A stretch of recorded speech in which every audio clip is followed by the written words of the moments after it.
Bonjour et bienvenue sur mon premier tuto sur le thème des crochets braid. Donc pour faire des crochets braid, il vous faudra savoir faire des tresses collées. Il vous faudra un crochet de ce type avec une petite languette qui s'ouvre et qui se ferme. Et des mèches. J'utilise aujourd'hui des batiks Deep Wave Bulk. Comme je les veux longues, donc je ne vais pas les couper et j'utiliserai 3 paquets. Sur l'arrière de ma tête, j'ai rassemblé toutes les nattes collées pour en faire qu'une. Il ne reste plus qu'à fixer la natte restante à l'aide d'une pince. Ici, j'ai 2 nattes collées qui se rassemblent en une seule natte collée. Ceci me permet d'avoir une raie visible.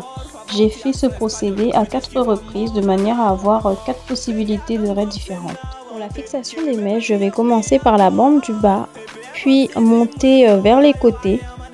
Je vais ensuite faire tout l'arrière et remonter jusqu'au devant où sera située la fermeture. On passe maintenant à l'étape de la fixation des mèches. Donc on récupère une première mèche. Il ne faut pas hésiter à reformer les boucles avec ses doigts. Ensuite, on récupère, une fois que la mèche est prête, on peut récupérer le crochet qu'on met en position languette ouverte. On insère ensuite le crochet à l'intérieur de la natte collée. La languette étant ouverte, on insère directement la mèche à l'intérieur du crochet.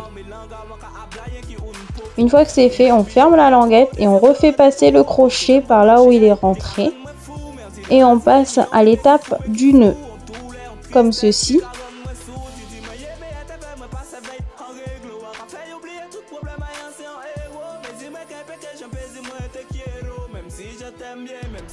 Si les mèches glissent un peu, comme celle que j'utilise, n'hésitez pas à faire un deuxième nœud supplémentaire pour bien sécuriser la mèche.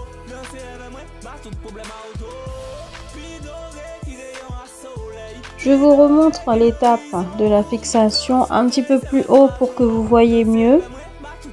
Donc ouverture du crochet, passage du crochet dans la tresse collée. Ensuite on récupère donc une mèche qu'on insère directement dans le crochet. On ferme le crochet, donc la languette du crochet, et on refait passer au même endroit le crochet.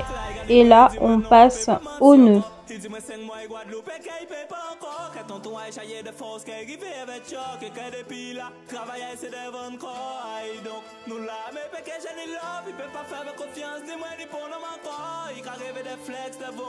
Il ne faut pas hésiter à bien serrer le nœud et à faire un deuxième nœud supplémentaire pour bien sécuriser la mèche.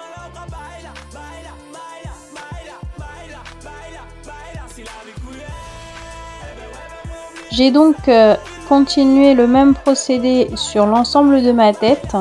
Il ne reste plus qu'à faire une dernière partie qui correspond à l'une de mes raies. Il y a 2 points de vigilance quand on est sur le devant de la tête. Le premier point, c'est qu'il faut faire attention à ce qu'il n'y ait pas d'espace entre les mèches que l'on rajoute, de manière à ne pas avoir de trous et avoir un rendu plus esthétique. Le deuxième point concerne la fixation. Les nattes collées du devant étant plus fines, on ne peut plus faire passer le crochet à l'intérieur de la natte collée, mais plutôt en dessous. Or, quand les mèches sont insérées à l'intérieur des tresses collées, les mèches sont fixées sur les longueurs de nos cheveux.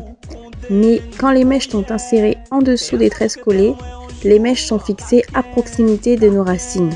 Et si on veut éviter de casser nos cheveux, il faut que le nœud soit bien ferme pour qu'il tienne, tout en veillant à ce que les mèches ne tirent pas trop les racines afin que le crochet braid puisse rester une coiffure protectrice. Le modèle de tresse collée que j'ai utilisé me permet plusieurs raies, 2 sur le côté gauche, une sur le côté droit, ainsi qu'une au milieu.